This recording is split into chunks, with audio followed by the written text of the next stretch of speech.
Welcome to cyber Urdu और हम सीख रहे हैं माइक्रोसॉफ्ट एक्सेल। आज की इस वीडियो में हम सीखेंगे कि हम माइक्रोसॉफ्ट एक्सेल में किसी पिक्चर को किस तरीके से इंपोर्ट करा सकते हैं। वैसे तो माइक्रोसॉफ्ट एक्सेल का बेसिक वर्क कैलकुलेशन है और डेटा को मैनेज करना है, डेटा पर काम करना है। इसका ग्राफिकल पहलू बहुत कम लोग डिस्कस करते हैं और बहुत कम इसका यूज़ होता है, लेकिन बहुत सी इस तरह की रिक्वायरमेंट हमें आती हैं काम करने के दौरान। जब हम प्रोफेशनली काम करते हैं तो वहाँ पर हमें माइक्रोसॉफ्ट एक्सेल की शीट के अंदर कुछ इमेजेस इंसर्ट करानी होती हैं, वहाँ उनकी रिक्वायरमेंट होती है, उन्हें इंपोर्ट कराना होता है। आज की ये क्लास बहुत ही ज़्यादा इम्पोर्टेंट भी है इस हवाले से और बहुत ही ज़्यादा इंटरेस्टिंग भी होने वाली है, क्योंकि एक्सेल से रिलेटेड बहुत सारे ट्यूटोरियल्स आपको यूट्यूब पर और दूसरी साइट पर मिल जाएंगे, जिनमें फोकस इसी चीज़ पे किया जाता है माइक्रोसॉफ्ट एक्सेल में डेटाबेस के तौर पर और डेटा को मैनेज करने के ऊपर, कैलकुलेशन के ऊपर, फार्मूलास के ऊपर।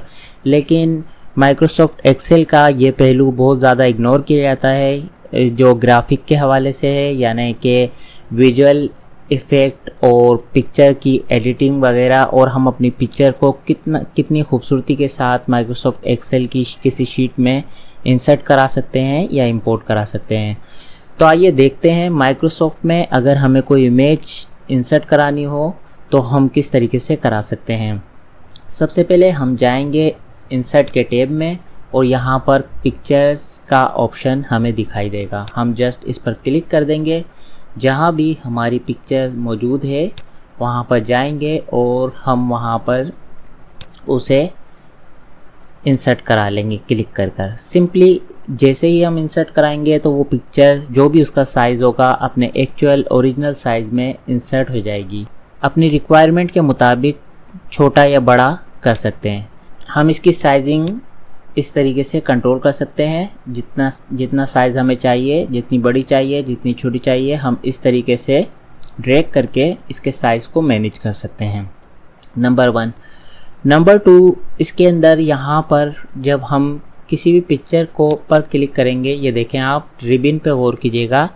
अगर हम एक्सेल शीट के ऊपर कहीं भी क्लिक करते हैं तो यहाँ से हाइड हो जाता है पिक्चर्स की फॉर्मेट एडिटिंग का ऑप्शन, लेकिन जैसे ही हम पिक्चर के ऊपर क्लिक करेंगे तो यहाँ पर पिक्चर टूल्स के नाम से एक ऑप्शन दिखाई देता है। इस ऑप्शन में बहुत सारी चीज़ें ऐसी हैं जिसकी मदद से हम अपनी पिक्चर को बहुत ही अच्छे तरीके से एडिट कर सकते हैं। हम 1 बाय 1 सब चीज़ों का जायज़ा लेते हैं। हम अपनी इमेज को यहाँ कर लेते हैं और इस पर क्लिक करेंगे और हम देखेंगे कि हम कौन कौन से बॉर्डर इफ़ेक्ट्स या फ्रेम हम अपनी पिक्चर पे अप्लाई कर सकते हैं। यहाँ पर हम अगर इस फ्रेम को यहाँ अप्लाई कर देते हैं तो हमारी पिक्चर्स कुछ इस तरीके से दिखती है। तो ये तो हमने क्या किया, इसके ऊपर फ्रेम अप्लाई किया है। हम यहाँ स्टाइल भी चूज़ करते हैं, को ओवल फॉर्म में भी ले सकते हैं, इसको थोड़ा सा टिल्ट भी कर सकते हैं। मुख्तलिफ किस्म के यहाँ पर ऑप्शंस हमें मिलते हैं। हम थोड़ा सा लेफ्ट हैंड साइड टिल्ट करा देते हैं तो ये पिक्चर इस तरीके से दिखाई देगी। ये देख सकते हैं आप, ये इस तरीके से दिखाई देगी। इसमें आप 1 बाय 1 तमाम टूल्स को चेक कर सकते हैं और जो आपको पसंद आए आप अपनी पसंद के मुताबिक कोई भी फ्रेम चूज कर सकते हैं। नंबर 2, यहाँ पर जो चीज़ हमें दिखाई दे रही है वो ये है कि पिक्चर का बॉर्डर। अभी मैं यहाँ पर सिंपली वापस इसको पिक्चर को इस तरीके से कर देता हूँ और यहाँ पर बॉर्डर में जाता हूँ तो ये हमने जो फ्रेम चूज़ किया था उस बॉर्डर का कलर चेंज हो जाएगा।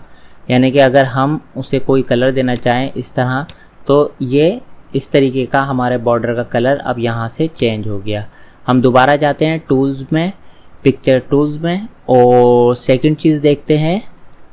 यहाँ पर एक इंटरेस्टिंग चीज़ ये भी है कि हम अपनी पिक्चर को इफ़ेक्ट्स भी दे सकते हैं।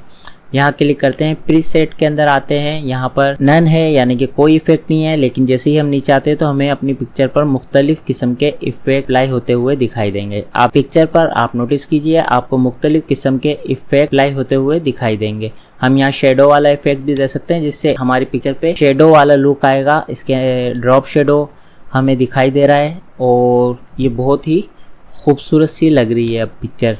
अब इस पर हम क्लिक कर कर मुख्तलिफ इफ़ेक्ट हम चेक कर सकते हैं। रिफ्लेक्शन का भी इफ़ेक्ट है, ये देखें रिफ्लेक्शन का इफ़ेक्ट ऐसे है। अब आप ये देखें कि ये पिक्चर कितनी प्यारी लग रही है। इस तरीके से आपने पहले कभी ये चीज़ शायद ना देखी हो कि एक्सेल के अंदर इस कदर अच्छी एडिटिंग, पिक्चर एडिटिंग का टूल हमें एक्सेल प्रोवाइड करता है। बहुत कम ही लोग जिक्र करते हैं। ये देखें इस तरीके से हम रिफ्लेक्शन का इफ़ेक्ट भी दे सकते हैं। दोबारा जाते हैं और मुख्तलिफ इफ़ेक्ट्स और देख लेते हैं कि यहाँ पर किस तरह के मुख्तलिफ इफेक्ट्स आ रहे हैं। ये देखें, अगर हम व्यू में जाते हैं, यहाँ से ग्रिड लाइन को ऑफ कर देते हैं तो अब हमें और ज़्यादा क्लियर तरीके से अपनी पिक्चर्स पे जो हम इफ़ेक्ट लगा रहे हैं वो वाज़े तौर पर दिखाई देंगे और समझ में आएंगे। मज़ीद एक्सप्लोर करते हैं, हम इस टूल को इफ़ेक्ट्स में जाते हैं और 3D को चेक करते हैं। अगर हम देखें 3D देना चाहें इफ़ेक्ट तो मुख्तलिफ़ किस्म के बहुत ही खूबसूरत 3D इफ़ेक्ट्स भी मौजूद हैं जिनकी मदद से हम एक्सेल में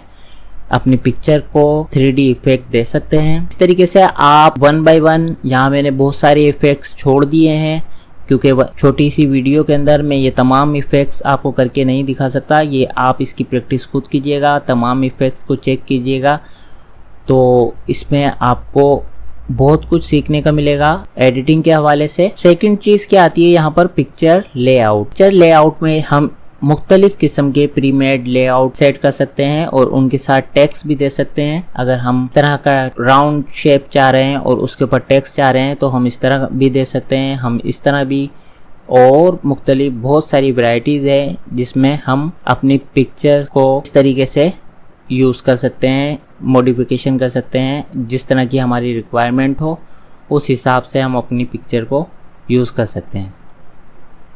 तो ये बहुत ही इंटरेस्टिंग चीज़ है एक्सेल में पिक्चर को इंपोर्ट कराने के हवाले से, और उसकी एडिटिंग के इतने अच्छे टूल्स हमें एक्सेल प्रोवाइड करता है। अलाइनमेंट पे आएंगे तो यहाँ पर मुख्तलिफ किस्म के अलाइनमेंट दे सकते हैं हम, और रोटेट पे जाएंगे तो यहाँ पर हम अपनी पिक्चर को left, right, up and down rotate करा सकते हैं, वर्टिकल और हॉरिजेंटली रोटेट भी करा सकते हैं। यहाँ पर हाइट और विड्थ है, अगर हम हाइट और विड्थ बढ़ाना चाहें कोई फिगर देकर, डिजिट देकर, तो इसमें टाइप करके हम अपनी पिक्चर की हाइट और विड्थ को भी बढ़ा सकते हैं। यहाँ पर क्रॉपिंग का टूल है, अगर हम अपनी पिक्चर को क्रॉप करना चाह रहे हैं तो क्रॉप भी कर सकते हैं। और शेप्स है, यहाँ पर शेप्स की मदद से हम मुख्तलिफ किस्म के शेप्स भी, जो भी शेप्स हैं उन शेप्स के मुताबिक हम क्रॉप कर सकते हैं। जैसे मैं चाह रहा हूँ मेरी पिक्चर को मैं इस शेप में क्रॉप कर दूँ। किस कदर खूबसूरती के साथ ये पिक्चर शेप के अंदर कन्वर्ट हो गई है। ये क्या है, कंप्रेस पिक्चर्स, यानी कि हम यहाँ पर अपनी पिक्चर के साइज़ को कंप्रेस भी कर सकते हैं, लाइटन भी बना सकते हैं। ओके कर देंगे तो हमारी पिक्चर थोड़ी सी कंप्रेस हो जाएगी, यानी कि इसका साइज़ कम हो जाएगा। चेंज पिक्चर में हम यहाँ पर दूसरी कोई पिक्चर इंसर्ट करा सकते हैं, पिक्चर चेंज कर सकते हैं। और रीसेट पिक्चर में हम दोबारा से अपनी पिक्चर को रीसेट कर सकते हैं, जैसे हमने इंसर्ट कराई थी उसी फॉर्म में आ जाएगी। यहाँ पर रीसेट, दो ऑप्शन हमें मिलते हैं, रीसेट पिक्चर और रीसेट पिक्चर एंड साइज़। यानी कि या तो हम पिक्चर को सिर्फ रीसेट कराएंगे, इस पर क्लिक करेंगे तो ये रीसेट हो जाएगी इसी साइज़ के अंदर जैसी as it is original picture थी, इसके तमाम इफ़ेक्ट्स ख़त्म हो जाएंगे। कंट्रोल Z करते हैं और दूसरा ऑप्शन भी चेक कर लेते हैं। यहाँ पर है रीसेट पिक्चर एंड साइज़। अब यहाँ पर जब हमने फर्स्ट टाइम अपनी पिक्चर को इंपोर्ट कराया था तो जिस साइज़ में थी और जैसी थी ओरिजिनल फॉर्म में वैसी हो जाएगी। ये इस तरह से थी और इस तरह से आ गई। हम कंट्रोल Z करके इसे अनडू कर देते हैं। अब यहाँ पर देखते हैं आर्टिस्टिक इफ़ेक्ट। ये बहुत ही इंटरेस्टिंग चीज़ है कि हम अपनी पिक्चर को आर्टिस्टिक इफ़ेक्ट भी दे सकते हैं। मिसाल के तौर पे मैं ये अप्लाई करता हूँ, ये वाला इफ़ेक्ट, तो ये एक तरह की वाटर कलर टाइप का इफ़ेक्ट आ गया है इसके अंदर। ये लाइन पेंसिल ड्राइंग का इफ़ेक्ट आ गया है। इस तरीके से हम बहुत से इफ़ेक्ट्स जो आर्टिस्टिक इफ़ेक्ट्स होते हैं वो हम अपनी पिक्चर पे अप्लाई कर सकते हैं। यहाँ पर कलर आता है, हम अपनी पिक्चर का कलर भी चेंज कर सकते हैं। मिसाल के तौर पे मैं इसे ग्रीनिश कलर कर दे देता हूँ तो ये थोड़ा सा इस तरह से हो जाएगा। प्रोजेक्ट कर देते हैं। यहाँ पर करेक्शन हम पिक्चर की करेक्शन भी कर सकते हैं, यानी कि यहाँ पर ब्राइटनेस और कंट्रास्ट को मुख्तलिफ तरीकों से यानी कि परसेंटेज वाइज डिवाइड करके करेक्शन करने की कोशिश की गई है तस्वीर हमारी इमेज। तो हम किसी भी करेक्शन को अप्लाई कर सकते हैं यहाँ पर। तो इस तरीके से एक्सेल हमें बहुत अच्छी वैरायटी और बहुत ज़्यादा ऑप्शंस फराहम करता है माइक्रोसॉफ्ट एक्सेल में पिक्चर को एडिट करने के और उसे मॉडिफाई करने के। तो लास्ट में जो एक चीज़ रह गई है जो जिसे मैंने सोचा था कि आपको लास्ट में बताऊंगा, वो बहुत ही इंटरेस्टिंग चीज़ है, वो है पिक्चर का रिमूव बैकग्राउंड, यानी कि हम पिक्चर के बैकग्राउंड को रिमूव भी कर सकते हैं।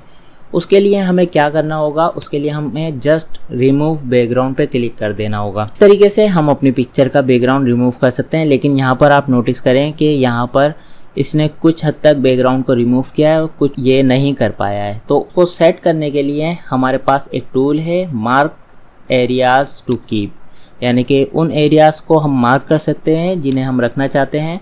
तो यहाँ पर सिंपल सी हम एक लाइन ड्रॉ कर देंगे। इसको मैं थोड़ा सा बड़ा कर लेता हूँ, जूम कर लेता हूँ ताकि ये आसानी से आपको समझ में आए।